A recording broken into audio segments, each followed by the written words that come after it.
I'm about to take a box making class at Pratt Fine Arts Center for the next 3 days with Paul Jasper.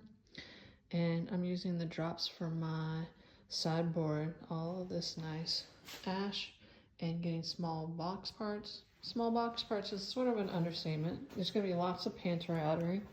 I'm actually making 4 boxes. 2 are going to be this size and 2 are going to be a bit more squat. And there's going to be a lot more details that you're not seeing here, but this was just a rough prototype to get the general sense of it. It's actually going to hold firewood, so some really sweet boxes for firewood. So look forward to sharing this a little bit with everybody. Thought I'd take a quick pause and show off some of the milling process, laying out where I'm going to get some parts. And this board still needs a lot of laying out, but got to cut that stock out. This is all rough milled to length and width, so some planer action for sure. And then I've got bottoms out of cedar that have been jointed on 2 surfaces, so some planing action, and then cut to final width. Lots to go, but having a good time. Quick little walkthrough. So I'm about to cut mortise right there.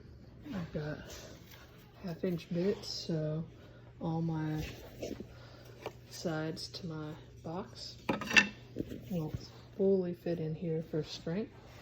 I've just got a backer fence so everything registers. Stop block here.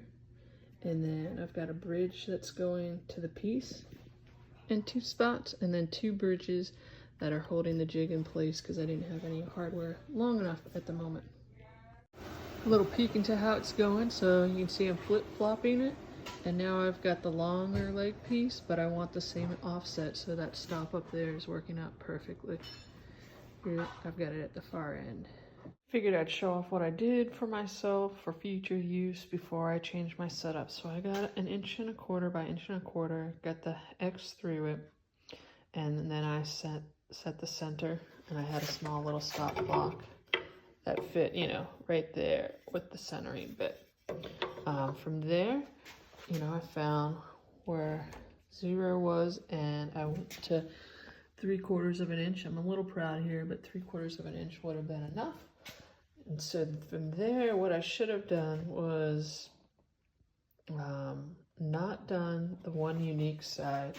So I wanted 1 3/8, which meant that I used the triangle and the triangle. That worked out really good. And then I added 2 1-inchers to add this big guy. So this big guy, I ended up doing the short and then the long. It would have been more ideal to have just done the long one time. And then I actually liked that this has its full shoulder right there, and this has its full shoulder right there. So there's a little wedge down in there, or a little recess, but that seems to have worked out well, so that the outside one, which doesn't really have much glue joint, especially on this little frail end down here. So yeah, that's my big learning, and I left 1 inch. Could have maybe even been more. And my reference line was 1 1/8 from the end. And I had set the panther router up with a block before I got turned. I just simply slid this all the way over and made sure that I got the end of the travel and then all the forward travel. And it worked out nice to never have to move this one, but to just add to it. So that was pretty smart thinking there. I forgot to mention that I was using a 1/2 inch router bit, and now I'm going to cut this to exactly 1 3/8, round the edges over, and this should totally fit into these mortises at that point. Just want to do a little shop walkthrough. I've just finished gluing up this. Will actually be 1 panel here and another one there. And if you look closely, you'll be able to see the resign texture, and that's staying for this piece, so that's going to be a lot of fun. Here is another one. This will be the front, this visible side. This will be the visible side. That's the good side there. Lots more to go, but these things will be going on the short end of my future box. And so next I need to start working on gluing up stuff for the long side. I'm just now starting to set up to do 1/8 dado. So my sample piece I just did straight on the table saw, but what the final piece will have is this with some gap on either end. And I'm making a short version of a box, and then you'll see a taller version of the box. So this would really fit the taller version right here. That's what's gonna happen. So what I'm doing so far is that I've got a piece of this stock, which is 1/2 inch thick. I drew a little X on it, and I've got it pointed there. So now I'm gonna start working on here. This piece is 10 1/4 wide, and so I want to be able to stop 10 1/4 plus a tiny bit of expansion and contraction area. So that's what I'm setting up for next. The next step is that while this centering bit is here, and I've got it in the center of my fence up here, I'm gonna unclamp this jig and scoot everything this direction. I'll make sure that it stays flush with the front of the table. And I'm gonna center my practice piece, which is 15 inches long. And then I'll change the bit and make sure I put stops up here that limit my cut onto the 2 spots that I want in the cut. There we are, the jig is now centered on there. And there, I've got a stop block so that I can just keep putting in my 15 inch long pieces, which is both on my top and long boxes in. So that's gonna be a nice setup. And from there, I'm gonna put my 1/8 inch bit in and set my limits up here. So unfortunately, the pantry rattler didn't have enough range of travel up there for me to do my 10 1/2 inch. So what I'm doing now is I set a stop block at the far end, and I've unclamped everything. And so now I'm gonna move the whole jig so that I end up lining up with the outside of that cut. And then I'll have to do, basically as far as I can, and then there'll be a follow-up cut or something of that sort. I'm now set up to do a production run of all my parts. So I got the first pass. I ended up not liking my setup enough to flip-flop this and use the same setup off this. So what I'm going to do is all the parts in this stack, which are these guys, and then I'll do all of these that need the same offset, and then I'm going to move the whole setup down so that I get the right spot down here, and I'll go through the whole lot again at that point. Alright, so I took a few moments to make sure that this was the exact width with the round over, and test fitting some scraps into the mortise that's in the legs. And so that meant that I of course had to give up the depth gauge that I previously had it on, but I feel better about getting back to that than where the stop is. So I want this to match up, so I've labeled everything that's up or out, and then after all of these cuts I'll be able to slide the whole jig holder down and then be able to get the final cut and have the same face referencing up. Just showing that I have finished up all of the little 1/8 inch slots on the Pantorouter. So just having to move pieces a little bit on the Pantorouter table because it can't do something this wide or this much length. But no big deal. So each of these cuts were 2 different setups, and then this is for the short end, so exactly the same, just one piece is taller than the other, and then on the long side each box will on the long side get the same on top and bottom on the other side of the box. So lots of those parts and a few extras as well.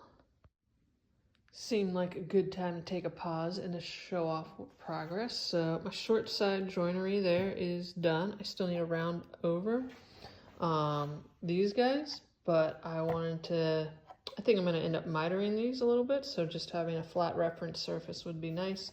And then on the bottom pieces, I still need to add the bottom. So also running this against the fence.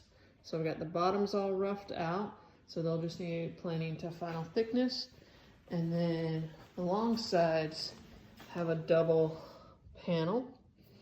And so that is all just 1/8 of an inch Panta router, little stop. And there we go.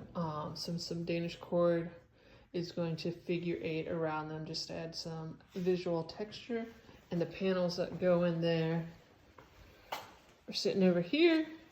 And intentionally still leaving the legs all with the square block, as I need to do a few more steps of cutting out for the bottom. So just figuring out where the bottoms will go in here, as well as doing the joinery that is going to make these stacking. So a couple more steps, about to change into the dado blade.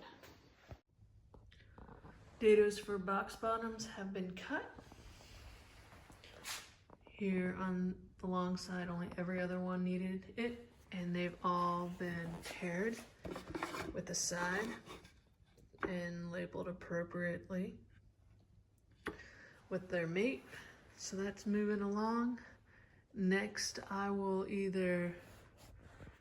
gonna miter these, and I wanna do that before I round them over, so that's probably what I'll do next. I think that they'll bottom out just a little bit and then a long miter, so that's what I'm thinking. And then I also need to cut where the box bottom is gonna go through the bottom. Real quick progress update. So these are the handles, and so they're going to carry the vast majority of the weight of picking up the firewood boxes, so thus they're oversized and the handles built in. And then you have the side rails coming in, but I didn't want to miter the whole thing because this is a lot of glue joint right down here, and I wanted it to be super strong. So I just set up my miter saw with a stop block on either side. Nothing fancy. And now I'm just coming back with a little saw, cutting it and doing a tiny bit of chiseling. So this part's upside down, but I've got it delicately balanced there that you can imagine the long rail is going to come in and just be able to miter right in there. And it's going to give a lot more glue area to everything rather than just shaving this all off for a quick, easy miter. So I'm happy with that solution.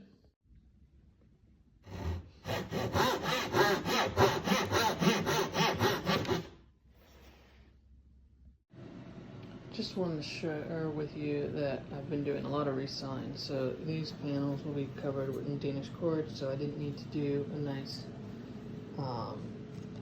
book match or center glue up, but I think it's doing a great job. And then whereas this little baby panel that has the bandsaw marks and it will be visible, so that one has a nice match grain.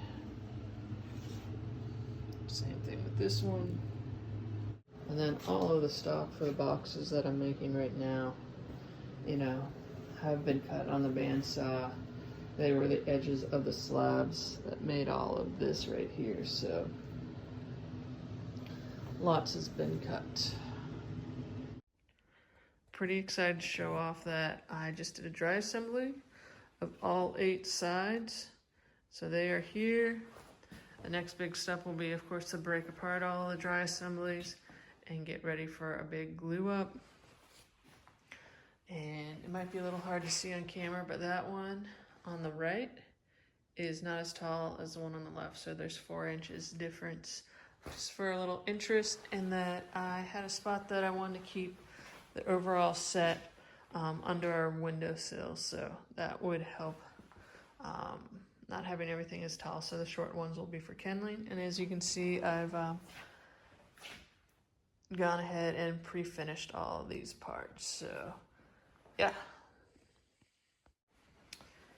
and I will be most likely using epoxy, and that's because when I did these tenons, I went too deep, and that means that the whole cheek on the underside is a big pocket, so I want something that's more gap filling. And then once these cure, I'll cut out this little toothpick right here for the box bottoms, which have been prepped over there, so I've got tongue and groove on everything, but they will get their final sizing once I can fit in here. And I've kept the blocks on intentionally, and so everything is 21 3/4, and that's because my tapers weren't precise and I was changing the depth of the pocket in here, or the mortise, and so I figured this is the best way to do that. So I'll do some troubleshooting later on to get rid of the blocks and all of that, but I'll get there. I can problem solve my way out of that.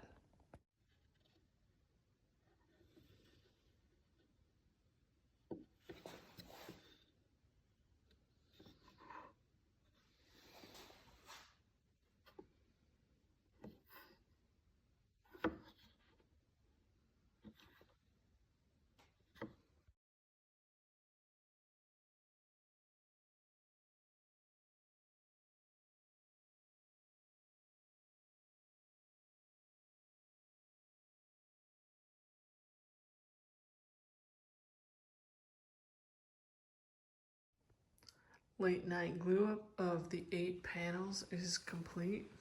They're all spread out quite a bit.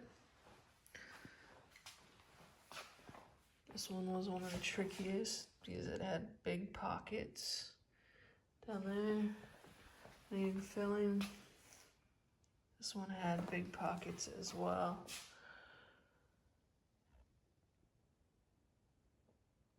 What I ended up doing was using some thickener and filled that pocket with the thickener.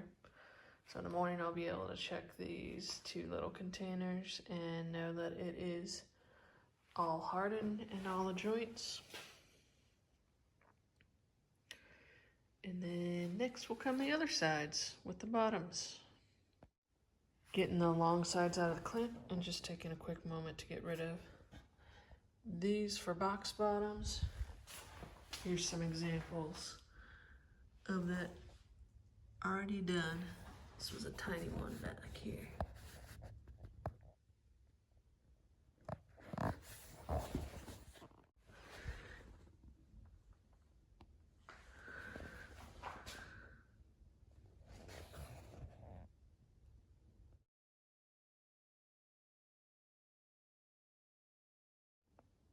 I'm all ready to do my first glue up of the full box, so here we go.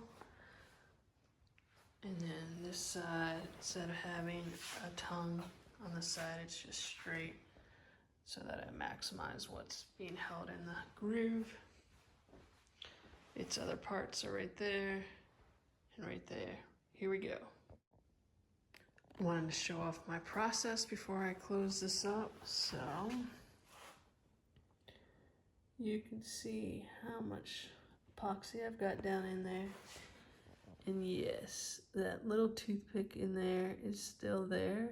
I mean, cut away because of the dado, but you can see how much surface area is going to be available for the joint.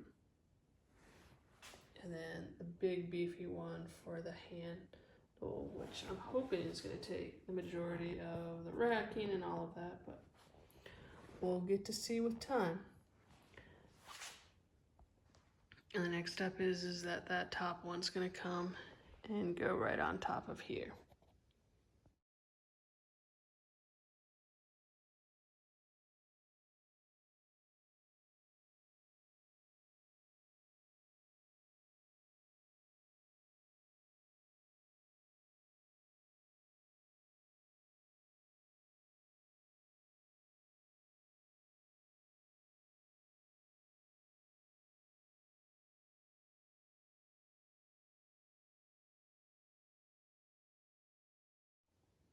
It was a really good glue up session, and now I'm all done with all 4 boxes. So you can see the tall and the short next to each other there.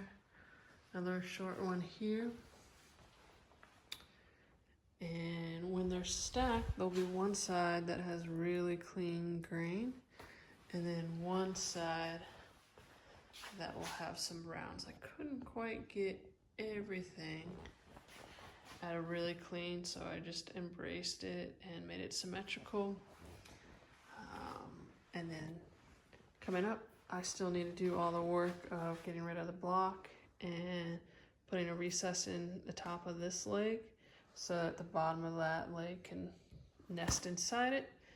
And then I still have my figure 8 weaving with Danish cord on the short side to cover up those panels and give some more texture. And then I just want to show off the undulation of the bandsaw, so intentionally keeping all of that.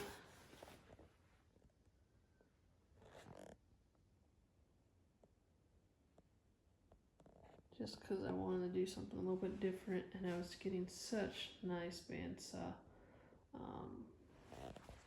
marks, so show that off. For fun, I have 3 of the boxes stacking on top of each other just to see how well my overall glue up and assembly process went with all the joinery.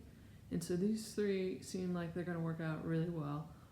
So the plan is that the tops will basically get an oversized dowel joint that's loose, and then the bottoms have been turned to just a little less than or right at 3/4 of an inch. So those blocks will eventually go away. So I've got to figure out how to hold the boxes on the Panta router. Again, I kept all of those blocks for gluing because it made it really easy to measure the distance between clamps, so I knew how much clamping pressure to put on. But I got one problem child. This joint. Oops, wrong corner. That joint. It's almost like I starved the joint.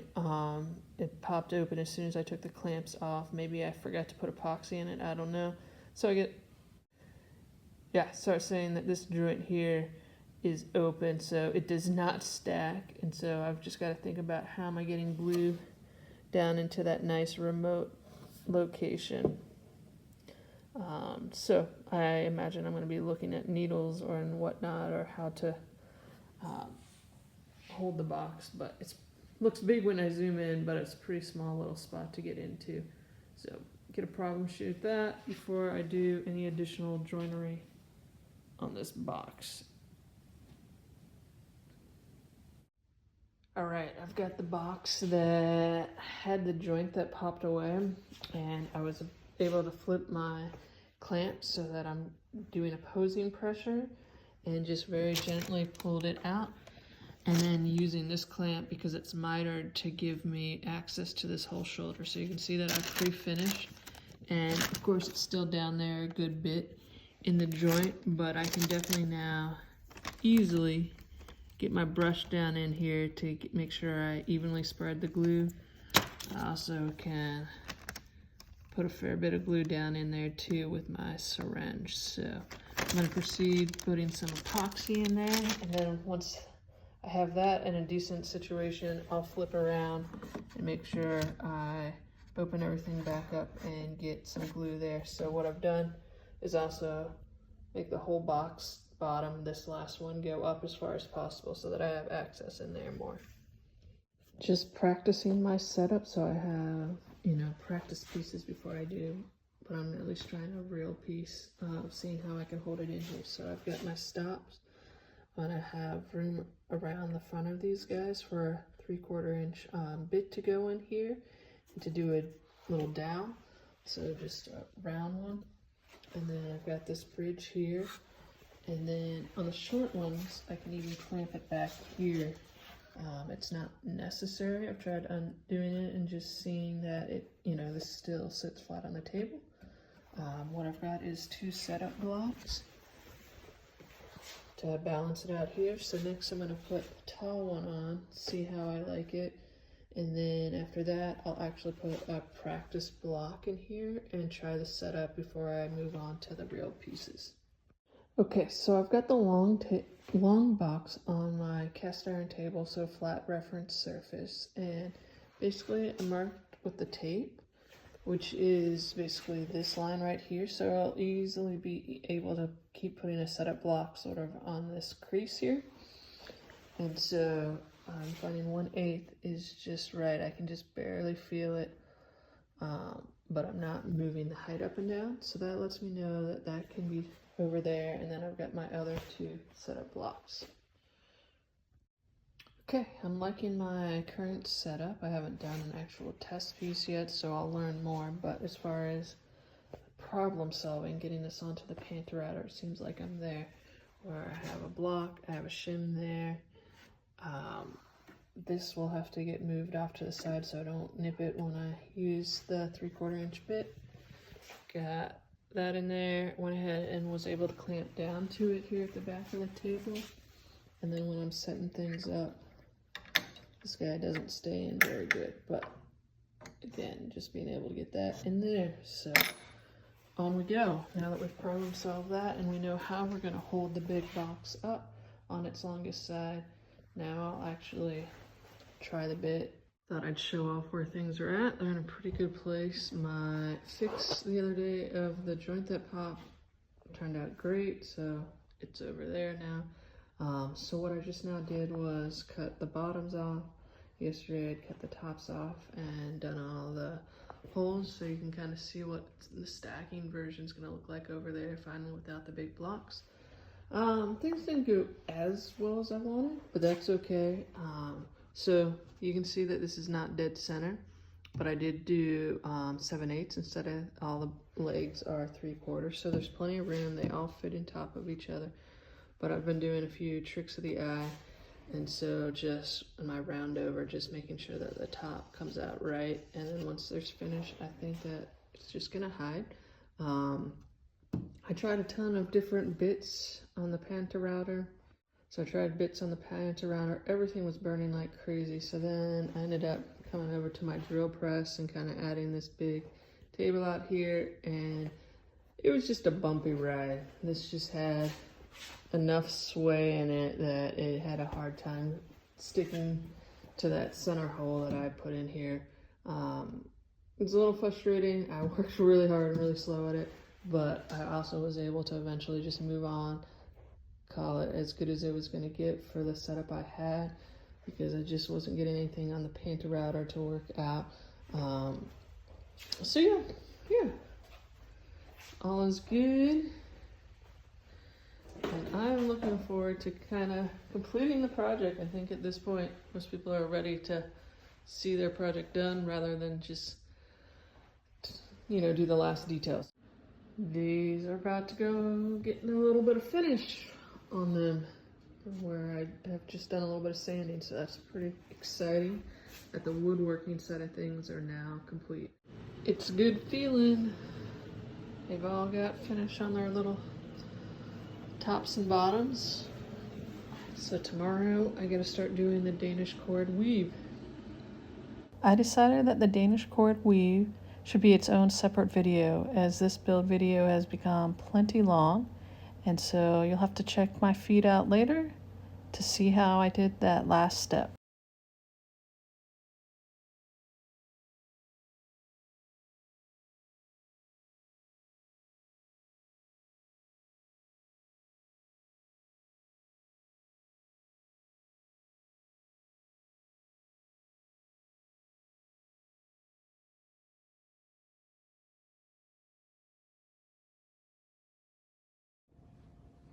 Here are the firewood stacking boxes in place, and I also just taken a moment to show how I patinaed the metal around the fireplace to have sort of these darker brown spots. And then you're also checking out the different weaves, and you'll see that one of the boxes I used a different type of cord as I was just experimenting. I'll cover that in a future video. And a little plant stand that I've made, as well as a Roorkee chair.